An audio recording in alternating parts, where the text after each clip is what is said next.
Bonjour à tous, mes chers collègues, madame la sénatrice. Peut-être avant de passer à notre ordre du jour, j'aime bien, vous le savez, faire un petit point d'ordre du jour et d'agenda.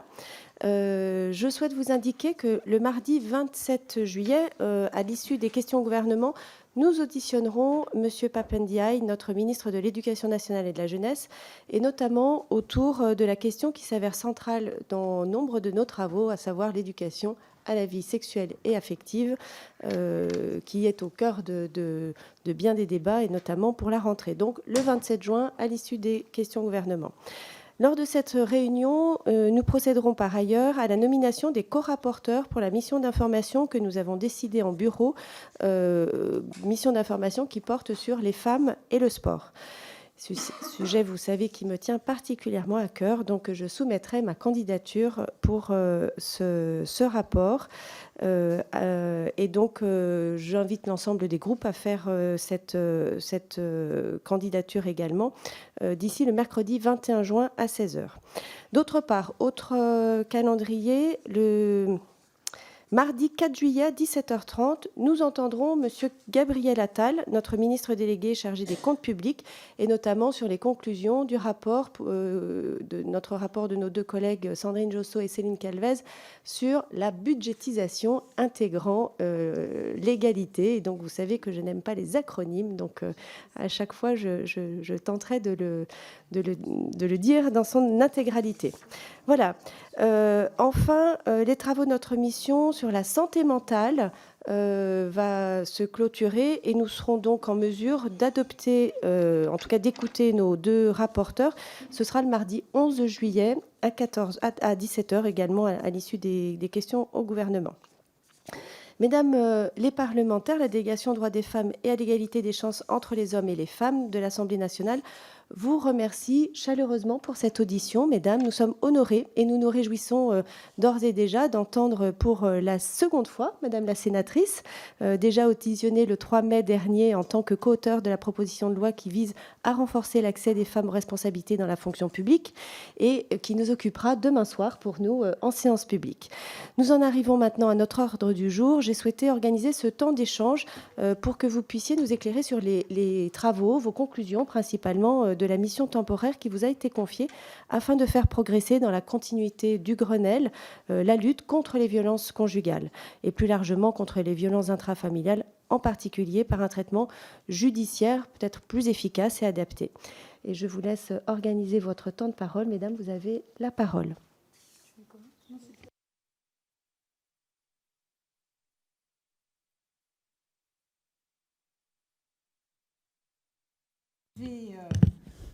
Du coup, je vais commencer. Alors, merci beaucoup de nous recevoir. Donc, effectivement, nous avons été missionnés, Émilie et moi-même, au mois de septembre, le 28 septembre, et nous avions donc 6 mois pour traiter de l'amélioration du traitement judiciaire des violences intrafamiliales. Au départ, c'était vraiment très orienté violences conjugales et nous avons souhaité élargir et ne pas se limiter aux violences conjugales, mais vraiment aux violences intrafamiliales, c'est-à-dire prendre en compte les enfants au sein de la cellule familiale.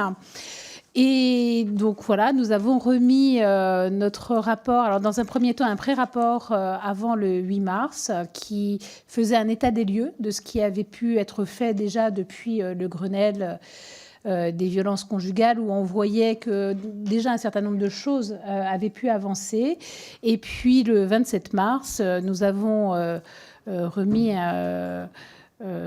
notre rapport aux différents ministres. Enfin, donc nous travaillions avec le garde des Sceaux et avec la ministre de l'égalité des chances entre les hommes et les femmes. Et donc ils ont pu travailler dessus et la remise officielle s'est faite le 22 mai, où là, effectivement, nous avons pu comprendre qu'un certain nombre de ces mesures pourraient être reprises. Et donc, ce que nous appelons de nos voeux, Nous venons, nous, de voter à l'Assemblée le projet de loi justice, et au moins déjà les pôles spécialisés que nous appelons de nos voeux sont intégrés dans le rapport annexé de l'article 1 du projet de loi. Donc nous commençons à avancer. Mais je ne vais pas déflorer l'ensemble des propositions. Je vous propose que nous présentions les choses en 4 temps. Tout d'abord, la formation et l'information de tous, que je vais commencer. Émilie me suivra sur l'organisation judiciaire. Je vous parlerai à ce moment-là du pilotage de cette politique, tandis que Émilie finira par tout ce qui est prise en charge des victimes et des auteurs. Nous avons voulu aussi suivre le parcours d'une victime. Notre rapport, en fait, nous l'avons construit comme ça. C'est qu'est-ce qui se passe pour une victime entre le moment où il lui arrive quelque chose et où elle accepte de parler, parce qu'avant, c'est effectivement compliqué, jusqu'à la fin, comment on prend en charge à la fin la victime et les auteurs. Donc, justement, la première étape, c'est la plus difficile, c'est comment on fait pour détecter, signaler et extraire la victime d'un foyer violent pour elle, mais dont elle n'est pas forcément consciente qu'elle est victime. Et donc pour ça, il nous semble qu'il faut à la fois informer et former. Alors, informer d'une façon générale par des campagnes de prévention, aussi bien à l'adresse des victimes que à l'adresse des auteurs, parce que l'important, c'est que tout le monde sache que ces types de comportements, notamment le contrôle coercitif dont je reparlerai ensuite, sont des comportements répréhensibles. Et donc, si on les voit chez soi, évidemment, ça montre qu'éventuellement on est victime ou auteur, mais on peut les voir aussi chez son voisin, aussi chez ses amis, aussi chez ses collègues de travail. Et donc, il est important à ce moment-là de savoir que l'on doit accompagner les victimes pour sortir de cela. Alors, je vais souvent, quand je parle de victimes, vous parler de femmes, puisqu'on sait que 80% des victimes sont des femmes, mais évidemment, ce n'est pas parce qu'il y a 20% de victimes qui sont des hommes. Donc, nous avons également, d'ailleurs, auditionné SOS Hommes Battus, par exemple, puisque ça peut aussi arriver. Et d'ailleurs, c'est une vraie complexité pour eux parce qu'il est plus difficile pour un homme de pousser la porte d'une gendarmerie ou d'un commissariat pour expliquer qu'il est victime des violences de sa conjointe que pour une femme. Donc nous n'excluons pas, mais c'est vrai que parfois, ma langue va fourcher, je ne vais pas toujours dire victime, je vais parfois dire les femmes. Parce qu'après tout, quand elles sont 80%, on peut franchement féminiser, je crois. Donc voilà, donc l'information déjà. Et puis ensuite, au-delà de l'information, la formation. La formation de 2 niveaux. Une première formation de toutes les personnes qui peuvent être au contact. Mais donc ça peut être très large. Ça peut être les services sociaux, ça peut être les enseignants, ça peut être les professionnels de santé, et évidemment ça peut être les forces de sécurité intérieure, gendarmes, policiers, les magistrats. Et là je parle de tous, pas ceux qui sont spécialisés, mais bien de tous, pour éviter qu'une femme arrive dans un commissariat à 17h et qu'on lui dise de repasser le lendemain et que le lendemain, elle soit dans le coma et donc dans l'incapacité de repasser, bien évidemment, pour éviter qu'une femme vienne porter plainte 2 fois alors que son mari sortait de prison pour avoir violenté sa précédente conjointe, hein, et que la plainte ne soit pas transmise au procureur et que le lendemain, il n'y a pas eu de 3e plainte parce qu'elle était morte. Donc, si on veut éviter ce genre de choses, il faut que tout le monde, à minima, y compris à l'accueil des commissariats et des gendarmeries, soit formé.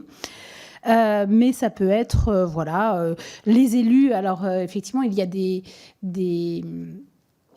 initiatives qui ont été prises, et notamment par l'Association des maires ruraux de France, qui sont en train de désigner dans toutes les communes rurales des élus référents de l'égalité, et qui sont là justement pour essayer d'être l'œil, l'oreille attentive. Donc, ce n'est pas eux, évidemment, qui vont prendre en charge une victime, mais par contre, c'est à eux qu'on va pouvoir venir dire que son voisin, sa voisine, cet enfant semble ne pas vivre dans des conditions idéales dans sa maison et donc dans sa famille.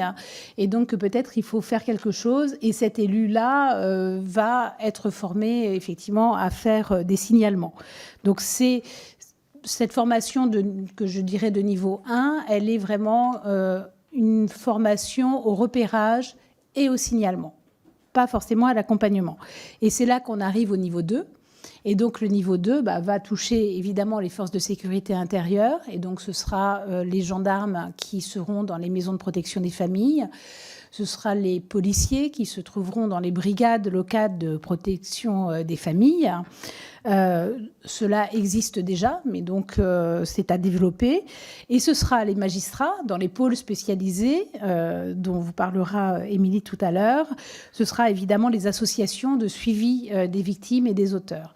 Donc cela, en plus de cette formation au signalement, l'idée c'est qu'ils soient très clairement formés à ce qu'est l'emprise, mais surtout le contrôle coercitif. Qu'est-ce que le contrôle coercitif? C'est justement la stratégie que l'auteur met en œuvre pour pouvoir mettre sa victime sous emprise.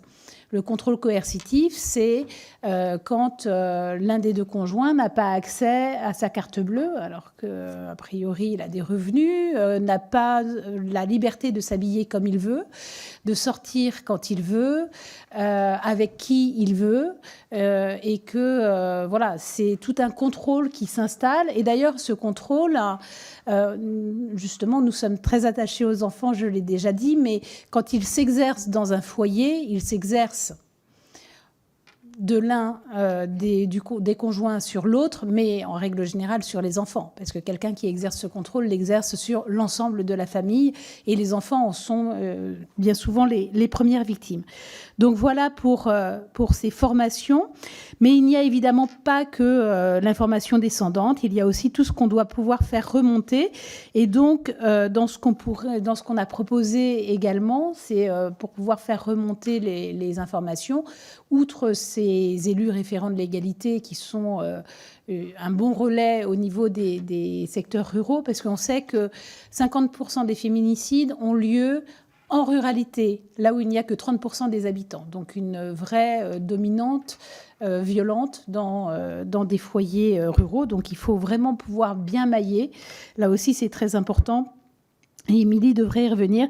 Et une proposition qui est la proposition des boîtes aux lettres rouges vifs, à laquelle nous tenons, qui est en fait un lieu où évidemment ça ne peut pas être un signalement d'urgence, mais c'est une expérience qui a été faite plus dans le cadre de harcèlement dans des écoles.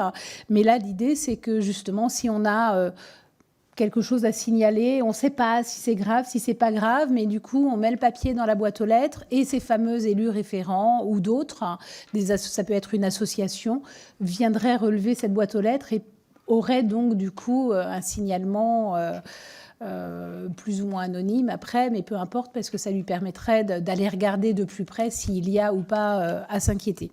Donc voilà, j'ai fini pour ma partie formation, information de tous, mais je crois que plus on communiquera sur le sujet et plus les victimes sauront que ce qu'elles vivent, ça n'est pas normal et qu'elles sont victimes, que les auteurs sauront que on va les voir et que c'est répréhensible et que on essaiera de se sortir de ce fléau.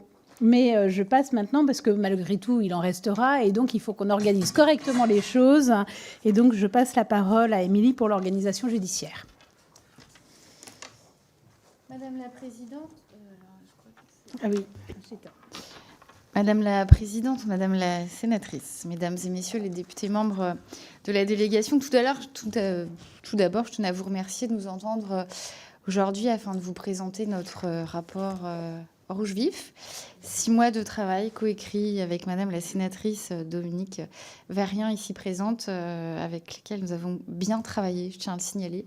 Nous avons travaillé sans faille, avec une équipe de choc, et nous avons été d'accord sur les grandes lignes. Et à la fin, quand il a fallu trancher les recommandations, même si on vient de territoires ruraux, mais avec pas tout à fait la même identité, on s'est quand même retrouvés sur tous les points, je peux le dire, à quelques nuances près.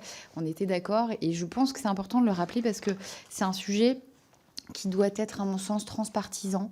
Et ça, il ne faut pas l'oublier, parce que les querelles politiques, on en aura lorsque les lois vont être débattues sur ce sujet-là. Mais vraiment, nous, ce qu'on a pu voir et entendre sur les 300 auditions, c'est qu'il faut dépasser le clivage politique, parce que derrière ça, c'est la vie de femme, la vie d'enfant et la vie de famille. Donc, je pense qu'on a tous l'intelligence d'aller plus loin que les simples querelles de clocher. Et ça, je voulais passer le message. Donc la lutte contre les violences faites aux femmes intrafamiliales, c'est évidemment une priorité du président de la République. Et le 28 septembre dernier, nous avons été missionnés par Madame la Première ministre Elisabeth Borne pour cette fameuse mission sur le traitement judiciaire des violences intrafamiliales, qui s'inscrit dans la continuité du Grenelle des violences conjugales, mais en 2019. Cette mission avait pour objectif d'abord de faire un état des lieux pour évaluer les dispositifs existants et d'en tirer les conclusions pour améliorer concrètement et rapidement la prise en charge des victimes. Je ne vais pas trahir de secret, mais je vais vous dire que notre engagement dès le départ, ça a été de travailler sur le thème des violences intrafamiliales et de dépasser le cadre des violences conjugales.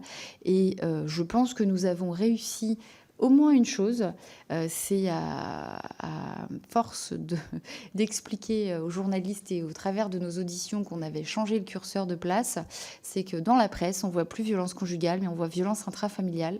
Et donc, on intègre enfin les enfants. Et ça c'est d'abord, à mon sens, quelque chose d'essentiel, de ne pas oublier que c'est peut-être avant tout les enfants qu'il faut protéger, parce qu'eux n'ont pas les outils pour partir.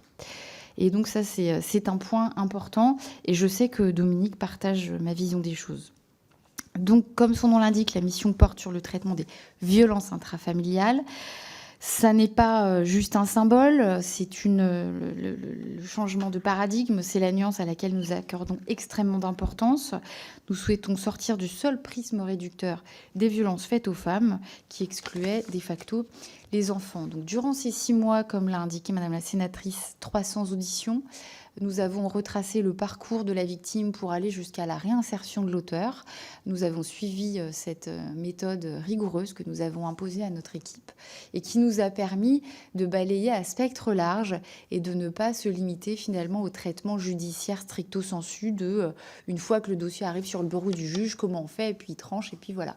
Nous, on a vraiment voulu réfléchir à un travail de fond qui permettrait de travailler aussi au changement de mentalité. Et donc, quand on nous a dit qu'on attendait une dizaine de propositions, 10 à 15 propositions, donc on s'est dit, alors là, ça va être plus compliqué que ça, parce qu'on a vraiment beaucoup de choses à dire, vu toutes les auditions qu'on a pu faire. Force de l'ordre, magistrats, avocats, associations, médecins, victimes, infirmières, gynécologues, sages-femmes. Aucun maillon de la chaîne n'a été laissé de côté, ou alors vraiment, c'est que ça nous a échappé. Toutes les personnes qui ont voulu être auditionnées l'ont été.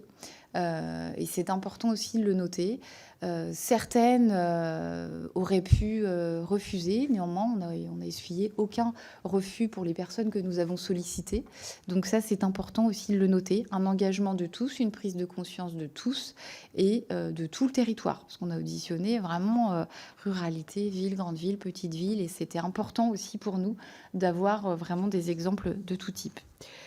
Donc nous, on considère qu'on a une approche novatrice et pertinente, on peut quand même se saluer, qui nous a permis d'obtenir un panorama relativement exhaustif de la situation et d'en dresser les constats qui s'imposent.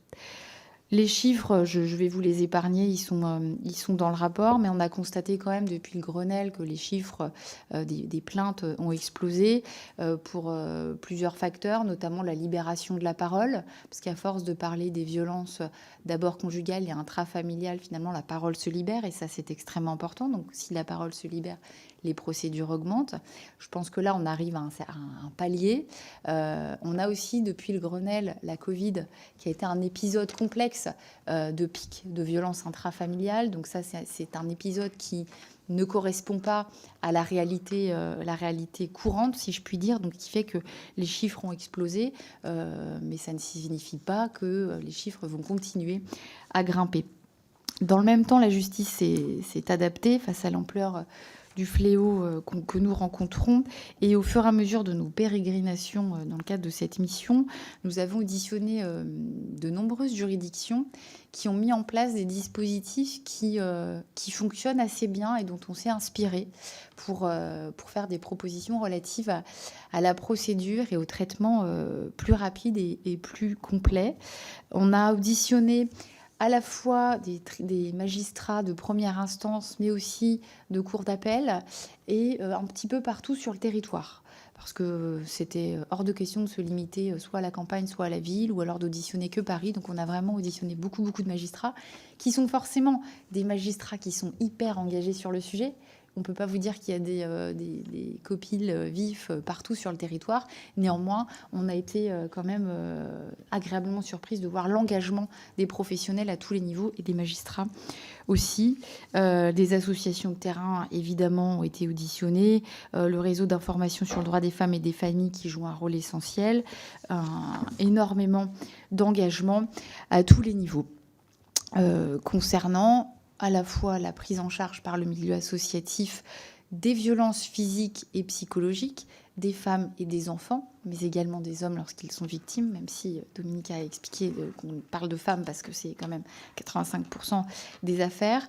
Et donc, on a fait des... Donc, vous savez, le bar, le TGD, tout ça, je ne vais pas y revenir, vous connaissez tout ça par cœur. Mais nos recommandations, finalement, en termes de procédure, s'articule autour de plusieurs points. La nécessité d'une appréhension accrue par la société des violences intrafamiliales, comme l'a expliqué Dominique, avec un meilleur signalement, plus de pédagogie visant les victimes et les auteurs, le renforcement de l'accompagnement des victimes et des auteurs, et ça j'y reviendrai après, des dispositifs de protection des victimes, des enfants, l'accompagnement de tous et l'organisation judiciaire. L'organisation judiciaire nous a occupés à 2 niveaux.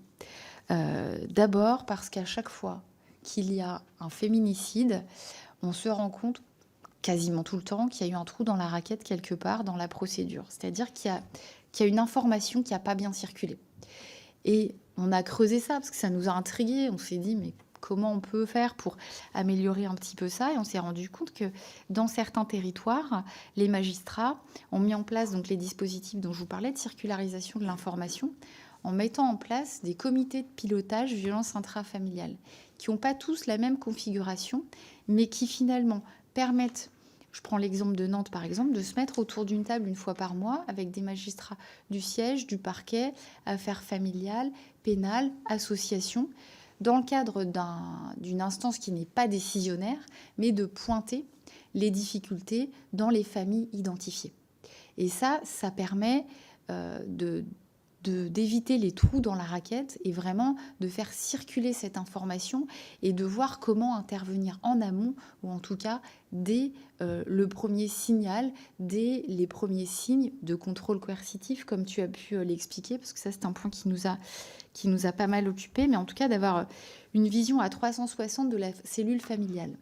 On a pris le parti durant tout notre rapport, de ne pas se concentrer que sur la victime, mais de se concentrer vraiment sur la notion de foyer. Parce qu'en fait, une fois que la porte est fermée, victime, auteur, tout ça, c'est parfois très compliqué, surtout quand il y a une procédure de divorce, la limite entre conflit et violence, comment les enfants se positionnent dans tout ça, et s'il y a une procédure devant le JAF, est-ce que le magistrat devant la chambre correctionnelle va être au courant si l'avocat ne le prévient pas? Et donc, on s'est rendu compte que la circularisation de l'information et des décisions de justice concomitantes, c'était un des points clés. Et notamment lorsque les premiers signes du contrôle coercitif étaient identifiés. Le contrôle coercitif intervient dans la plupart des féminicides qui sont relevés. Le contrôle coercitif, vous le savez aussi, c'est c'est un petit peu avant l'emprise, c'est le fait de perdre toute autonomie. Donc on est dépendante économiquement, dépendante amicalement, dépendante familialement, on doit dire où on va. Alors tout ça commence par des petits signaux, puis petit à petit ça monte en puissance, puis à un moment on se rend compte qu'on ne peut plus rien faire sans demander l'autorisation du conjoint. Le contrôle coercitif, c'est ça, et ça se retrouve dans quasiment tous les féminicides. Donc quand on vous parle de circularisation de l'information, c'est aussi mieux détecter ces signaux-là dans les familles ou dans les foyers où il y a des difficultés qui existent. Donc là, dans le cadre de nos recommandations sur le traitement judiciaire, on recommande évidemment la généralisation de ces comités de pilotage violence intrafamiliale, donc avec des magistrats qui travaillent ensemble au sein d'un pôle violence intrafamiliale. Alors, je vais tout de suite expliquer pourquoi on parle de pôle et pas de juridiction.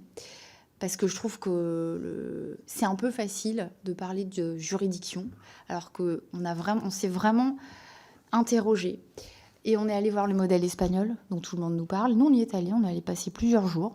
Donc, sur le traitement de l'urgence, ils sont très bons. Donc, on s'en inspire. Sur le traitement jusqu'au jugement, ils sont moins bons. Un délai, pour un dossier simple, c'est 4 ans pour être jugé. Donc ça, on ne le prend pas. On s'est dit, ça, nous, on va rester sur nos idées de comité de pilotage.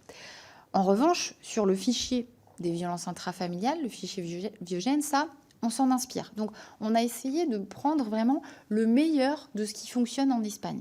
Simplement, on a pris l'option de ne pas aller sur le terrain d'une juridiction spécialisée, tout simplement parce que si c'est pour avoir le même fonctionnement de ce qui fonctionne en Espagne dans un bâtiment dédié où il y aura la pancarte tribunal des vifs, moi je trouve ça un peu dommage de se priver d'une efficacité avant la fin de l'année, parce que là, nous, ce qu'on vous propose, c'est quand même quelque chose qui engage, le gouvernement s'est engagé à le mettre en place avant la fin de l'année. Si on part dans un truc avec le tribunal des vifs, on sera content, il y aura des beaux bâtiments, mais au final, c'est la même chose, sauf qu'on perd 3-4 ans, et puis après, des modalités pratiques qui peuvent vraiment être compliquées à mettre en œuvre, alors que nous, on reprend vraiment ce qui fonctionne bien. Donc l'argument de dire on veut un bâtiment avec... Non, c'est un moment, il faut être efficace et il faut d'abord penser aux victimes plutôt qu'à la politique. Et je voulais vraiment insister là-dessus parce qu'à un moment, il faut parler de la réalité de terrain. Notre travail en tant que député, c'est d'améliorer la vie des gens. Donc l'engagement premier, c'est le terrain. Pardon, bien sûr. Je vais juste compléter là-dessus, parce que la rurale que je suis y est très attachée, je vous l'ai dit, c'est vraiment le secteur où on voit le plus de violence.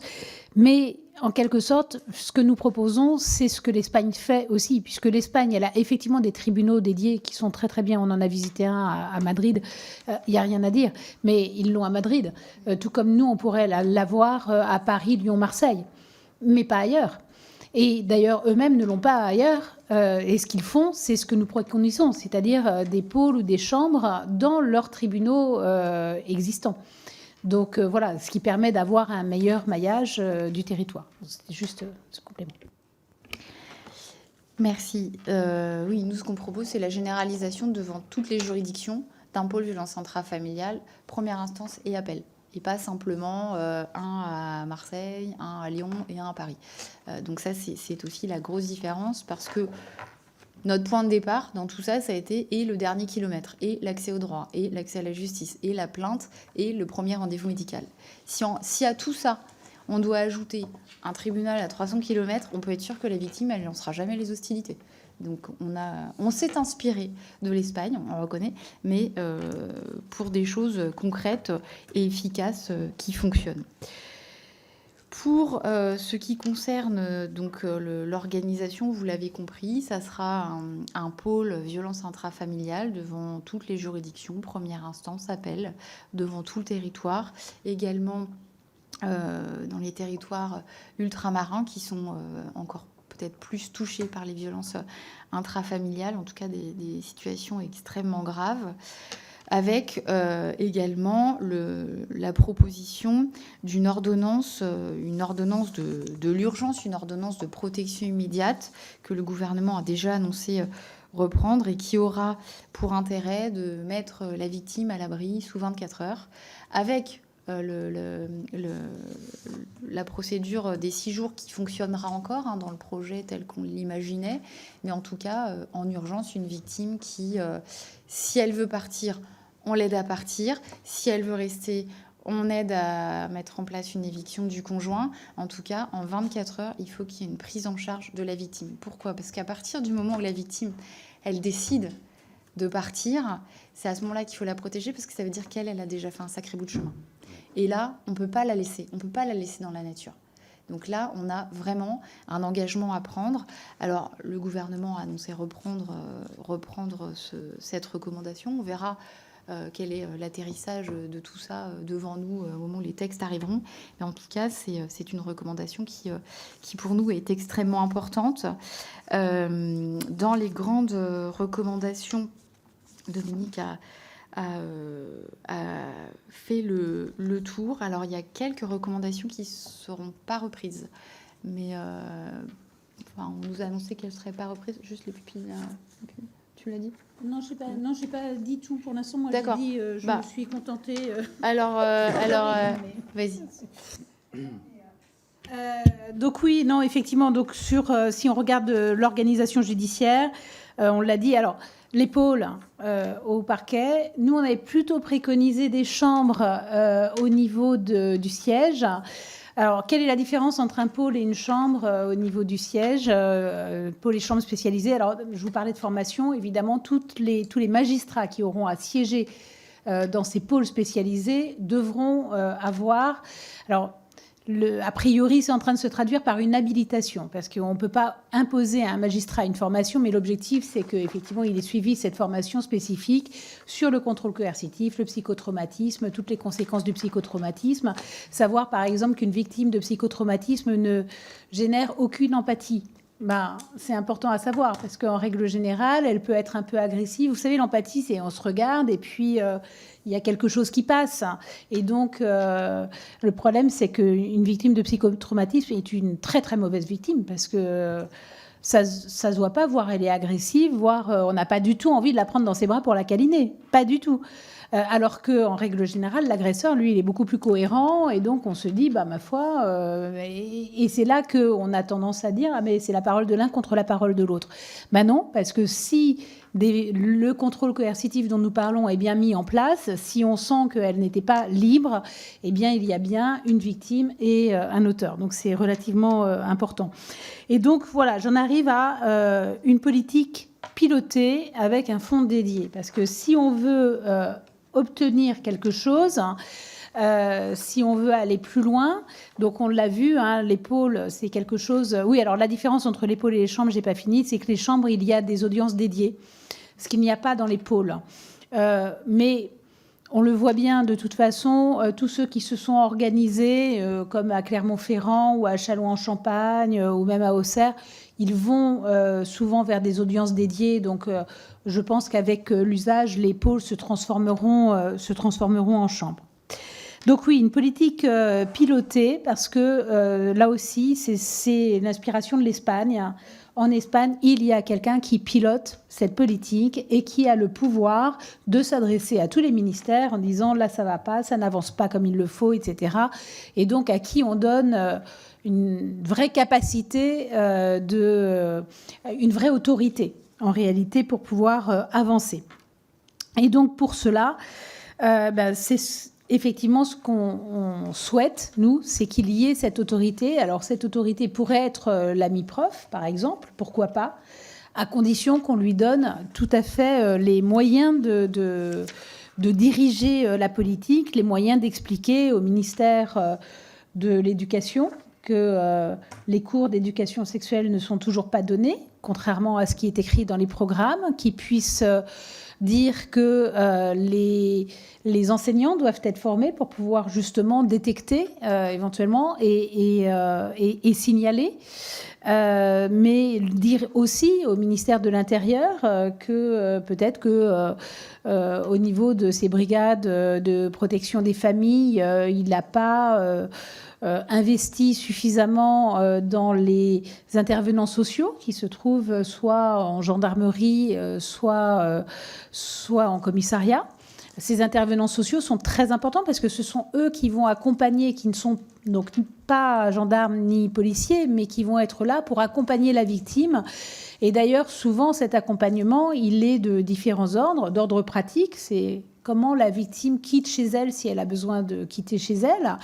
Mais c'est aussi l'accompagner jusqu'à la plainte. C'est-à-dire lui faire comprendre qu'elle est victime et lui faire comprendre qu'elle a intérêt à porter plainte et pouvoir l'aider. Et ça peut prendre plusieurs jours, plusieurs appels, plusieurs rendez-vous. Et ça, ce sont ces intervenants sociaux en gendarmerie ou en police qui le font.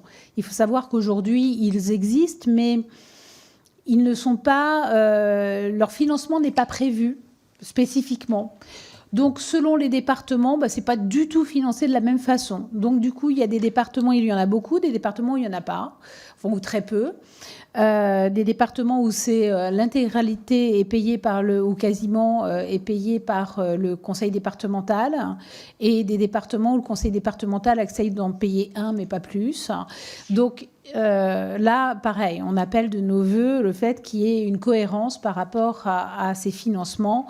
50% État, 50% département, puisqu'on voit bien que tout l'accompagnement social, de toute façon, ça relève bien des compétences du département. Par contre, c'est effectivement pour faciliter le travail et des policiers et des gendarmes dans une politique nationale. Et donc là, c'est logique que l'État puisse participer. Le 50%, on le retrouve assez souvent. C'est le 50% du département qu'on ne retrouve pas toujours. Donc parfois sont les communes, parfois sont les communautés de communes, en fonction d'élus qui sont ou non engagés sur ces thèmes. Donc, l'AMIPROF pourrait être cette autorité si jamais on lui donne vraiment cette possibilité d'intervenir. Et d'ailleurs, c'est aussi à l'AMIPROF qu'on souhaite confier le soin de développer un observatoire national pour mesurer les faits et puis surtout mesurer les progrès, parce qu'il se fait des choses. Donc ça, c'est important.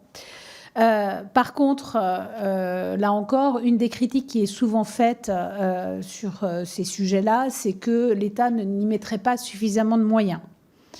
Peut-être, peut-être pas. De toute façon... c'est pas simple, hein, on le voit bien justement sur les budgets, de trouver les lignes clairement dédiées, parce qu'il y en a qui sont placés dans l'aide aux victimes, d'autres qui vont être placés sur le ministère de l'Intérieur. Les fameux intervenants sociaux, on va les trouver à la fois au conseil départemental, à la fois dans d'autres services de l'État. Donc nous souhaitons que ces lignes puissent être mises dans un même chapitre pour avoir un fonds dédié. Et là, à ce moment-là, on pourra mesurer est-ce que l'effort nécessaire y est ou est-ce qu'il n'y est pas. Moi, je suis absolument persuadée qu'il y a quand même pas mal de fonds qui sont dédiés à cette politique-là, mais sans qu'on ait vraiment les moyens de le mesurer. Donc, donnons-nous les moyens de le mesurer, et une fois qu'on le mesurera, là, il sera temps de savoir où il faut rajouter. Donc voilà, c'est effectivement ce que l'on souhaite faire. Et puisqu'on parle d'argent, je vous ai parlé des intervenants sociaux en gendarmerie, je vais vous parler également des associations, parce que cette politique, elle est menée vraiment par les associations. On le disait, le parcours de la victime, en fait, il commence en règle générale et il finit par une association. On oriente en règle générale la victime vers une association. Alors, il y a des associations nationales bien connues, que sont France Victimes, que sont le CIDFF, et qui font un travail formidable. Mais il y a aussi des plus petites associations, d'ailleurs, dans nos départements, et qui vont accompagner la victime. Ces associations ont des juristes. Mais comment est-ce qu'on embauche un juriste si on n'a pas plus d'1 an de visibilité sur les financements qu'on peut obtenir? Et si pour obtenir ces financements, à chaque fois, il faut répondre à des appels à projets, et puis tout d'un coup, le projet, c'est plus tout à fait le même, c'est plus tout à fait le même type de personnes qu'il faudrait avoir. Enfin, il faut avoir une véritable stabilité. Donc nous appelons là clairement de nos voeux également le fait qu'il puisse y avoir des financements pluriannuels et une simplification par rapport aux actions qui peuvent être menées. Parce qu'on imagine bien que France Victime arrivera à peu près à répondre, ou le CIDFF, mais les petites associations, moins. Et donc ces associations, elles sont à l'entrée pour pouvoir accompagner la victime justement vers la plainte, les accompagner éventuellement au niveau judiciaire, et puis elles seront à la sortie. Mais là, je vais repasser la parole à Émilie, qui va nous parler justement de la prise en charge, souvent par les associations, des victimes et des auteurs. Alors rapidement, parce qu'on me dit dans l'oreillette qu'on a déjà pas mal parlé. Alors, je fais sur l'accompagnement des victimes. Le dernier kilomètre, ou le premier kilomètre, ça dépend où on se situe, c'est souvent le plus difficile. Une fois que la victime arrive, police, gendarmerie, c'est tout de suite très compliqué. Donc nous, ce qu'on a aussi quand même préconisé, donc effectivement, il y a toutes les mesures qui concernent les associations avec la pérennisation des financements dans le cadre de conventions pluriannuelles simplifiées, mais aussi la place de l'avocat. Pourquoi ? Parce qu'en fait, une victime qui est bien accompagnée dès le départ, ça va être plus facile. On va réussir à plus la faire parler. Ça sera moins lourd pour elle. En tout cas, elle se sentira soutenue. Donc, l'avocat présent en garde à vue, en garde à vue ou dans le cadre du dépôt de plainte, on l'a déjà acté. Je veux dire, c'est quelque chose qui est déjà possible. Néanmoins, aujourd'hui, un avocat qui accompagne une victime durant un dépôt de plainte, il n'a pas l'aide juridictionnelle. Alors que la victime, quand elle part, en général, elle part avec rien. Elle part avec ses papiers, son gosse à la main, éventuellement le chien, une valise, et donc elle n'a pas forcément, on va dire, les 2000 € à donner à un avocat. Donc nous, on préconise l'avocat présent dès le dépôt de plainte pour toute la procédure, voire même avant. Et ça passera aussi par une prise en charge au titre de l'aide juridictionnelle dans des conditions réalistes, parce qu'à un moment, l'accès au droit, c'est aussi le droit d'être accompagné d'un avocat. Donc ça, c'est de l'accompagnement des victimes. Avant, une fois que la plainte est déposée, effectivement, les associations, elles font un travail incroyable et nous, on a constaté l'engagement à tous les niveaux et il faut vraiment les considérer davantage. Dans le rapport, on avait préconisé une maison des femmes par département. Ça a été repris par la Première ministre dès le 8 mars pour justement qu'il y ait un lieu d'accueil où il y a un accompagnement de la victime avec possiblement une prise de la plainte, une conservation des preuves, des actes médicaux si besoin. Donc ça, on est vraiment sur un accompagnement de la victime au début et au long cours. Mais ce qu'on voit aussi, c'est que la moitié des victimes, même lorsqu'elles changent de compagnon, retombent dans un cycle de violence. À un moment, on voit aussi qu'un auteur de violence conjugale ou intrafamiliale est récidiviste dans 50% des cas. Ça questionne sur la prise en charge du psychotraumatisme de la victime, mais aussi de l'accompagnement de l'auteur. Comment on fait pour déprogrammer un peu les choses ? Il y a des travaux de la Civis formidables là-dessus, mais en tout cas, il ne faut pas qu'une fois qu'il a purgé sa peine, on le remette dans la nature et qu'il n'y ait pas d'accompagnement. Enfin, à un moment donné, c'est une question, c'est un engagement sociétal. Nous, ce qu'on propose, et vraiment, c'est accompagner évidemment les victimes, mais aussi trouver un moyen pour traiter la récidive et donc en accompagnant les auteurs. Et ça passe aussi par une mesure qui a été reprise, donc en amélioration des bracelets anti-rapprochement. Vous savez tous comment ça fonctionne. Il y a des dysfonctionnements qui ont été identifiés. Donc là, on est sur une nouvelle génération de bracelets anti-rapprochement pour justement traiter davantage à la fois les victimes et les auteurs. Et pour terminer, je partage ce que Madame la sénatrice a dit. Pour tout ça, il nous faut des moyens supplémentaires. Nous, on n'est pas du tout allé jusqu'au chiffrage parce que juste, on n'est pas là pour ça. On était là pour faire des recommandations sur le traitement judiciaire. Mais tout ça nécessite des fonds, nécessite de l'argent. Combien Moi, j'en sais rien, mais en tout cas, on soutiendra absolument, parce que c'est quand même le nerf de la guerre. On n'y arrivera pas s'il n'y a pas des fonds supplémentaires. Merci. Et puis, juste pour clôturer notamment sur les victimes et les auteurs, quand je parlais d'une politique interministérielle, il est clair que là, le ministère de la Santé a beaucoup à faire parce que l'état de la psychiatrie en France est tel qu'il est très compliqué de prendre en charge les enfants, les femmes, les hommes, puisque si on ne veut pas qu'ils recommencent, effectivement, et notamment, donc, particulièrement les enfants, puisque les enfants auront tendance à reproduire, soit en étant eux-mêmes victimes, soit en étant auteurs. Donc, c'est vraiment un accompagnement nécessaire. Mais là encore, ça fait partie des propositions que Isabelle Rome nous a faites, de faire rentrer les femmes victimes dans le parcours... dans le pacte Nouveau Départ, mais le parcours psychologique de Mon soutien psy. Merci, voilà, c'est ça que je cherchais, les faire rentrer dans Mon soutien psy, ce qui est déjà un premier pas, mais effectivement, donc c'est un accompagnement réellement global qu'il est nécessaire de faire, parce que sinon, on va recommencer et c'est un cercle infernal. Donc, essayons d'aller vers une spirale beaucoup plus vertueuse, avec de moins en moins de cas. Merci infiniment, mesdames les sénatrices et députées. Merci pour la qualité de ce rapport. Peut-être avant de donner la parole à nos orateurs de groupe, moi j'ai deux interpellations.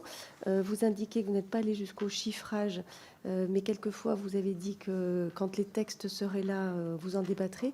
Quelle continuité concrètement et quelle retranscription peut-être législative vous envisagez de ce travail-là? Et puis, deuxième chose, sur la question des pôles spécialisés, pour avoir déjà échangé avec des personnes sur le terrain, une inquiétude naît de la mise en œuvre déjà difficile dans un contexte tendu, bien évidemment, de l'émergence finalement des volontariats qui devront être demandés, et donc la difficulté de distribuer finalement ces nouveaux rôles avec des volontaires qui pourraient ne pas tout à fait être au rendez-vous. Voilà. Je laisse la parole aux orateurs, puis vous répondrez peut-être après tous les orateurs. Donc, pour le groupe Renaissance, nous entendons Graziella Melchior.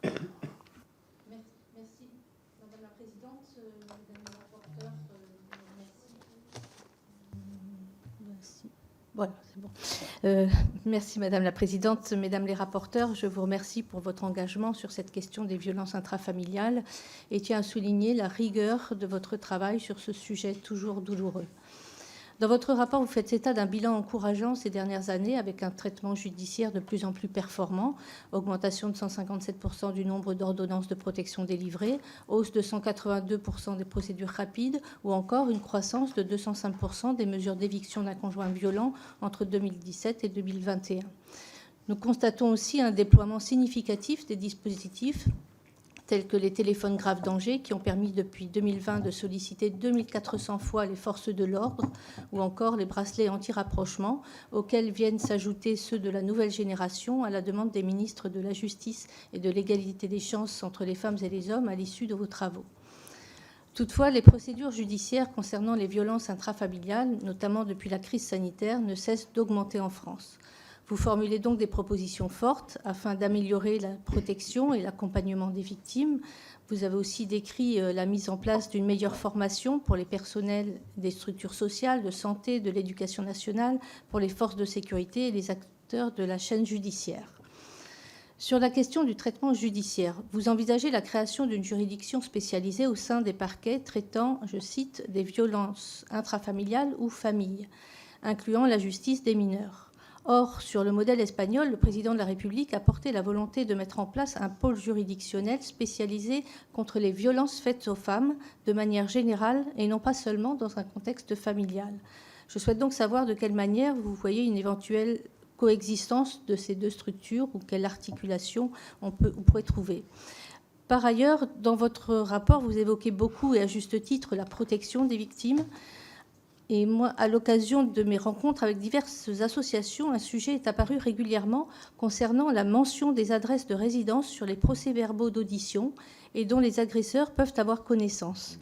Pensez-vous qu'il pourrait être envisageable de supprimer la mention de l'adresse ou tout au moins de faire figurer sur ces procès-verbaux une adresse de domiciliation des plaignantes au CIDFF du département, par exemple, évitant ainsi que les auteurs puissent retrouver leurs victimes? Je vous remercie. Merci, Madame la députée. Pour le groupe Rassemblement national, Emmanuel Taché de la Pagerie. Merci, Madame la présidente, Madame la sénatrice, Madame la députée, chers collègues. En propos liminaire, je tiens à saluer la richesse de votre rapport, extrêmement exhaustif, préconisant des recommandations inspirantes, ambitieuses, pratiques et pragmatiques. En effet, comme vous le constatez justement, les politiques de lutte contre les violences intrafamiliales sont loin d'atteindre les résultats escomptés, que cela soit à propos des féminicides et sur les violences intrafamiliales. Vous pointez par exemple les lacunes concernant la protection et l'accompagnement des victimes lors de la procédure comme question cruciale, vous en avez parlé. Je suis heureux que la proposition de loi votée à l'unanimité par l'Assemblée nationale et le Sénat, dont j'ai eu l'honneur d'être rapporteur à l'Assemblée, portant création d'une aide universelle d'urgence aux victimes de violences conjugales et intrafamiliales, apporte justement une première réponse utile aux victimes pour échapper à leur bourreau. Sur les 59 recommandations de votre riche et ambitieux, je le répète, plan rouge vif, je souhaiterais pour ma part appuyer sur plusieurs objectifs qui m'apparaissent prioritaires et qui pouvant, nourrir les prochains travaux de notre délégation. Je pense notamment aux recommandations visant à étendre les modalités de délivrance du téléphone grave danger, améliorer l'aspect procédural des ordonnances de protection, j'avais pu en parler en commission des lois d'ailleurs, ou augmenter l'efficacité technique des nécessaires bracelets anti-rapprochement. Pour la mise en place la plus précise, la plus exhaustive de ce plan, notamment chiffré, je tiens à rappeler la nécessité d'œuvrer de nouveau de manière transpartisane, ce que nous avons déjà su faire dans cette délégation, par exemple à l'occasion du PLF. Je vous remercie. Merci, Monsieur le député. Pour les Républicains, Virginie Duby-Muller. Madame la présidente, ça fonctionne. Ça y est. Madame la députée, Madame la sénatrice, permettez-moi tout d'abord de saluer la qualité du travail que vous avez mené pour élaborer ce rapport. En effet, très complet, il dresse un constat éclairant des dysfonctionnements actuels de la prise en charge judiciaire des victimes et reprend les nombreuses propositions des associations restées lettres mortes depuis le Grenelle des violences faites aux femmes de 2019. Il était en effet urgent de se saisir de ce sujet si douloureux et si délicat à aborder. En France, les violences conjugales ont augmenté de 21% en France entre 2020 et 2021. 122 femmes ont été tuées sous les coups de leur conjoint en 2021 et 47 féminicides sont déjà recensés en 2023. Ces chiffres font frémir. Votre rapport présente 59 mesures destinées à améliorer la prévention, le traitement judiciaire de ces violences et la prise en charge des victimes. Parmi vos propositions, l'une des mesures les plus significatives consiste en la création dans chaque juridiction de cette chambre spécialisée et d'un parquet spécialisé en matière de violences intrafamiliales, mesure que le ministre de la Justice, M. Dupond-Moretti, a retenue. Dans le JDD récemment, vous évoquiez l'idée que ce texte pourrait être examiné avant l'été. Est-ce que ce calendrier est toujours à l'ordre du jour ? S'agissant des moyens insuffisants, notamment au niveau de la justice, avez-vous quand même des chiffres à évoquer ? Et vous avez aussi beaucoup fait allusion au modèle, entre guillemets, espagnol, notamment sur la question et le système, souvent est mis en avant le système Biogène, qui se base sur un questionnaire pour évaluer les risques et qui s'enrichit d'ailleurs d'algorithmes. Est-ce que c'est un système qui pourrait être mis en place en France, sachant qu'il nécessite lui aussi de gros moyens avec un service de protection et un agent qui peuvent être mis à la disposition de la victime 24 heures sur 24 ? Merci. Merci, Madame la députée. Pour les démocrates, Sandrine Josso. Merci, Madame la présidente, Mesdames les rapporteurs, chers collègues. Alors, j'ai lu avec beaucoup d'attention votre rapport, très clair, avec des détails et aussi, je trouve, beaucoup de vérité. Donc, merci pour tout ce travail. En vous auditionnant, j'ai compris aussi votre engagement de manière vraiment très sincère, je pense aussi très profond. Et qui ne connaît pas, de près ou de loin, quelqu'un qui a pu subir des violences intrafamiliales? Moi-même, par exemple, quand je suis devenue députée en 2017, j'ai subi les prémices de ce que vous appelez le contrôle coercitif. Donc j'ai rompu le lien pour continuer mon engagement, mais vous voyez, en fait, ça peut vraiment toucher tout le monde. Et donc, à la lecture de votre rapport, je me suis arrêtée sur une recommandation, la recommandation numéro 17, qui concerne la mise en place d'un dispositif garantissant la gratuité des séances de prise en charge psychologique pour les victimes de violences intrafamiliales. L'accompagnement psychologique est un sujet auquel j'accorde une grande importance.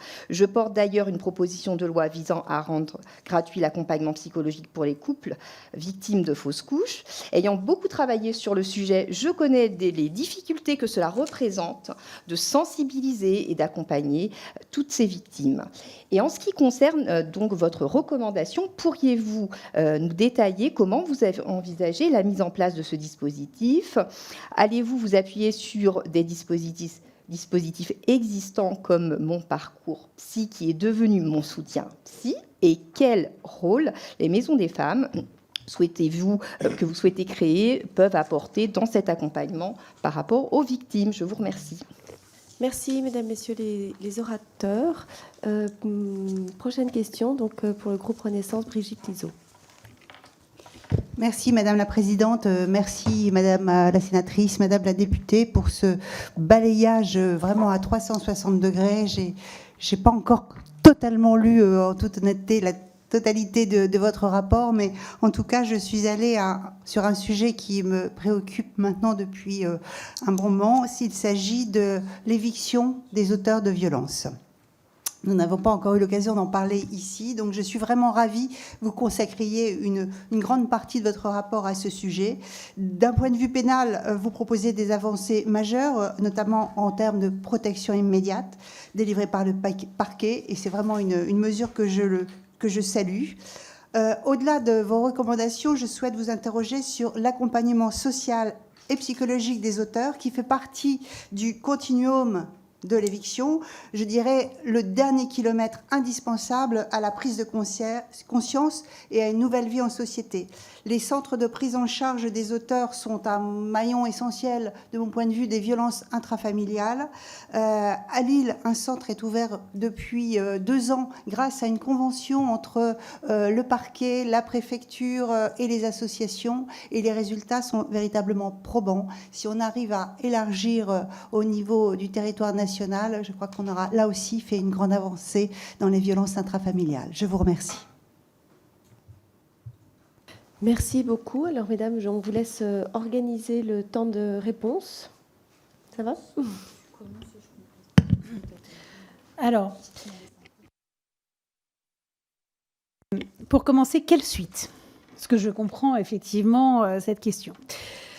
Comme certains d'entre vous l'ont remarqué, et je vous en remercie, c'est vrai que nous avons essayé d'être relativement pragmatiques parce que, comme l'a dit Émilie tout à l'heure, l'objectif, c'est que très rapidement, on puisse faire des choses.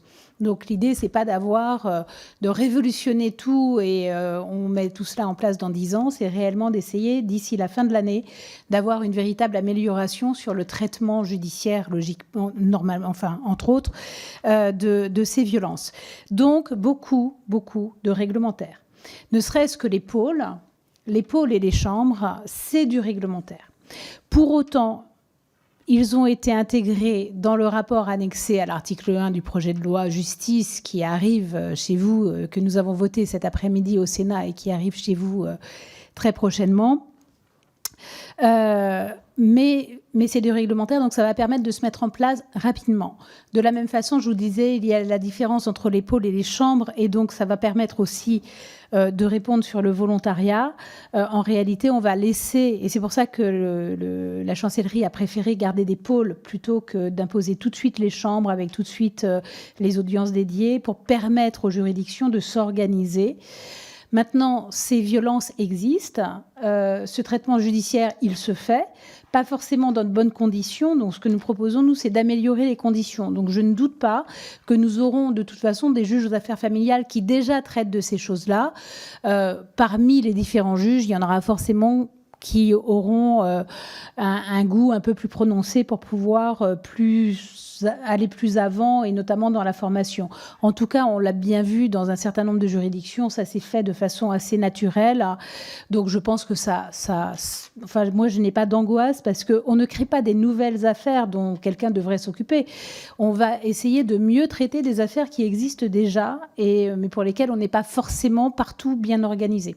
Donc voilà, je pense que ça va se mettre en place. On peut avoir ces angoisses là où c'est pas encore fait, mais je crois que les magistrats en fait arrivent à assez bien se parler entre eux, et donc ils pourront aller voir comment ça se passe à Châlons-en-Champagne, comment ça se passe à Nantes, comment ça se passe à Clermont-Ferrand, parce que l'avantage en plus c'est que toutes les tailles sont mises en place. Ils pourront aller voir à la Cour d'appel de Versailles pour les cours d'appel, puisque c'est en train de se mettre en place aussi. Donc voilà, on a, nous, essayé de prendre toutes les bonnes pratiques, les meilleures bonnes pratiques, et d'essayer de les généraliser. Donc beaucoup de réglementaires, mais un peu de loi malgré tout.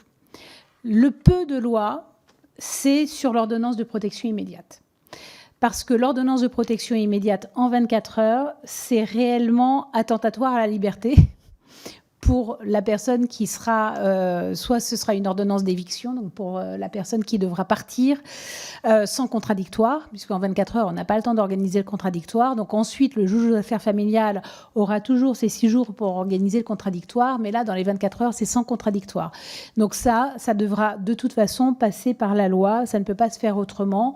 On espère... Alors, 2 solutions, soit prendre une proposition de loi qui existe déjà, qui serait déjà déposée par exemple à l'Assemblée nationale sur les ordonnances de protection, et dans lesquelles on pourrait compléter par cette ordonnance de protection immédiate, soit créer un nouveau vecteur. Mais aujourd'hui, alors on aurait pu essayer de le proposer dans le projet de loi justice, sauf que ça relève plutôt du juge aux affaires familiales et donc du civil, et il n'y avait pas de civil, donc on était très cavalier si on le faisait. Donc il va falloir trouver un autre vecteur. Alors est-ce que ce sera un projet de loi, est-ce que ce sera une proposition de loi? Bon, en tout état de cause, ce ne sera pas avant octobre aujourd'hui, mais aujourd'hui la chancellerie est en train de travailler sur quel vecteur on va pouvoir raccrocher ce tout petit bout législatif, mais effectivement on a veillé à ce que ce soit beaucoup de réglementaires. Donc sur les pôles spécialisés au sein des parquets, pôle famille, là encore, c'est liberté d'organisation. Justement, l'idée, c'est que selon la taille de la juridiction, le pôle puisse être plus ou moins large.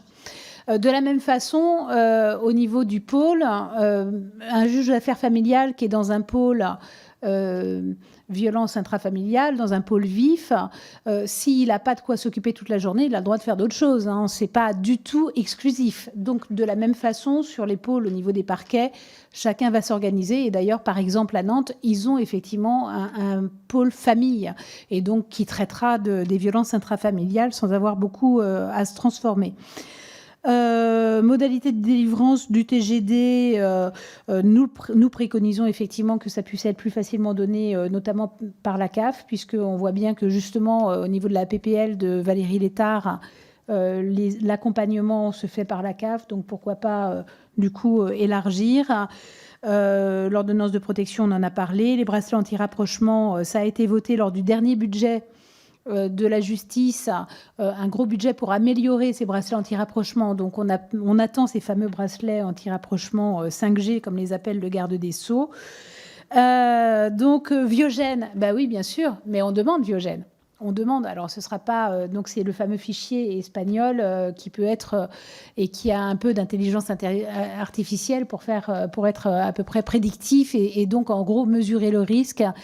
Et qui dit mesurer le risque, mesure la protection aussi qui est à mettre en place. Donc, nous l'appelons de nos voeux.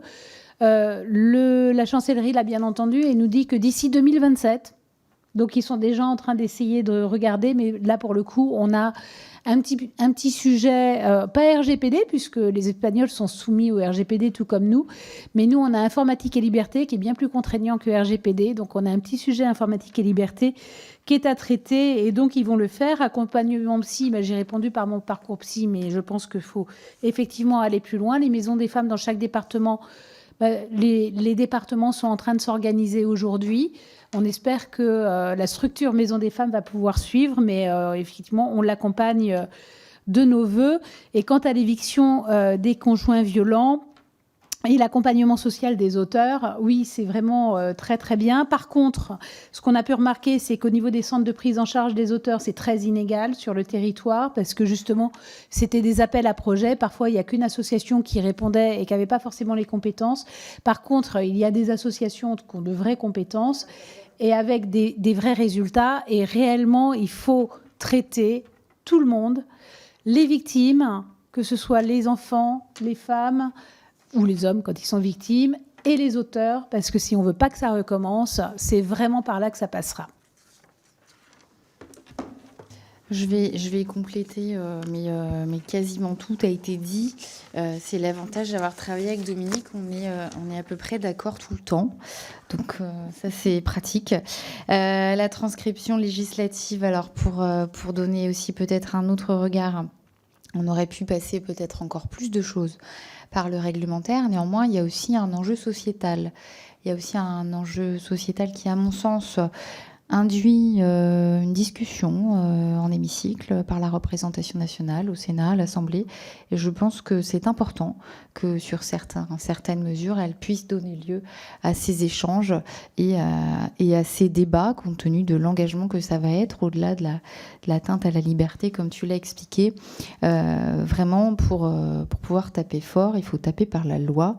Et ça se fait à l'issue des votes qu'on peut avoir. Et je l'espère. Alors, notre collègue est parti, mais vraiment, j'espère très fort, j'appelle de mes voeux un engagement transpartisan sur ce sujet, parce que je ne comprendrai pas qu'on ne soit pas d'accord en matière de lutte contre les violences intrafamiliales. Après, sur les déclinaisons, il n'y a pas de solution parfaite, mais à un moment, il va quand même falloir avancer. Sur la mention de l'adresse, alors ça, c'est déjà possible, en fait. C'est-à-dire que la victime, elle...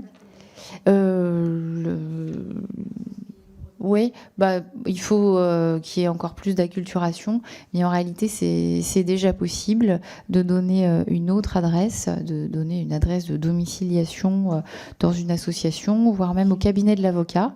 C'est des choses d'où l'intérêt de l'avocat dès la plainte. Donc ça, c'est des choses qui sont déjà possibles. Alors, sur le bar, tu as répondu sur le bar 5G. Sur les chiffres, alors sur Viogène, nous on appelle un Viogène à la française, donc c'est dans les tuyaux, c'est en réflexion, mais c'est long, donc ça sera 2027. D'ici là, il y aura quand même un portail vif accessible aux professionnels habilités pour accéder justement aux informations concernant le foyer dès le dépôt de plainte. Voilà, voir un petit peu quel est l'historique, le truc, le machin, pour qu'il n'y ait plus de trous dans la raquette et que dès le premier signalement, il y ait une action, parce que comme on vous l'a indiqué, la victime de violences intrafamiliales, elle est souvent dans un état de sidération qui la rend presque désagréable pour certaines, parce qu'elle ne sait pas s'exprimer, parce qu'elle va minimiser, alors plus les faits sont graves et plus elle minimise.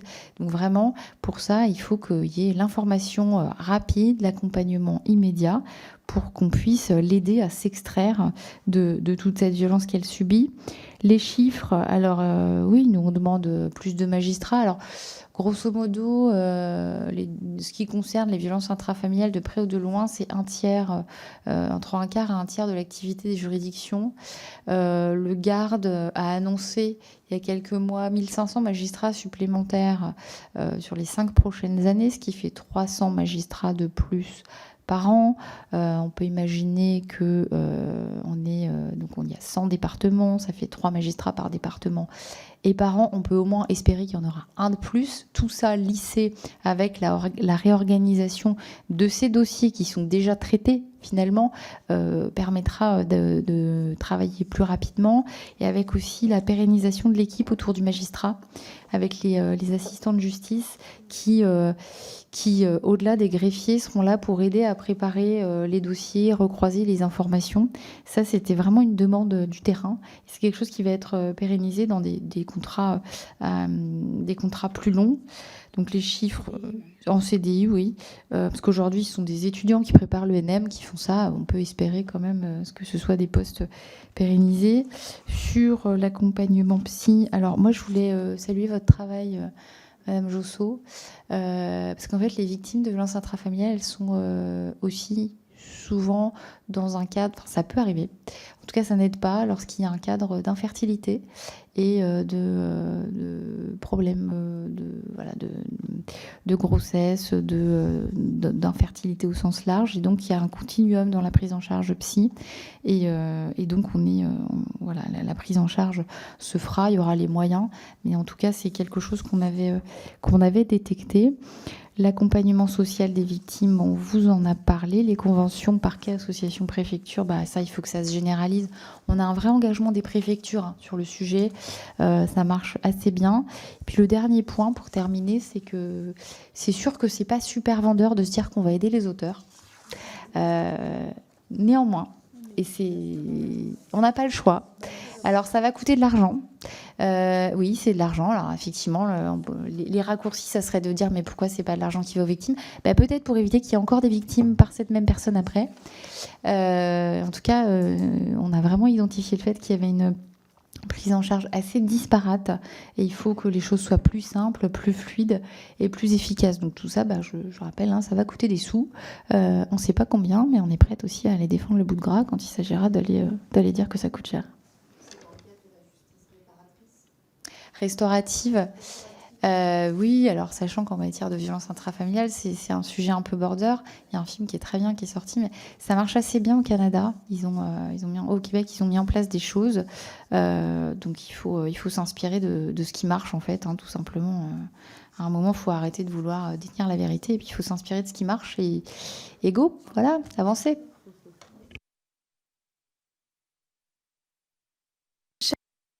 Merci de ces échanges extrêmement fructueux. Et puis on voit quand même la qualité du travail que vous avez fait. Nos échanges, pour nous, c'est précieux, tout simplement. Et donc ça nous prépare aussi à nos textes futurs. Merci à vous pour ce déploiement. Et puis pour nous, je vous rappelle simplement que nous avons rendez-vous le 27 juin pour notre ministre de l'Éducation à 17h15 après nos questions au gouvernement. Merci à vous. Au revoir.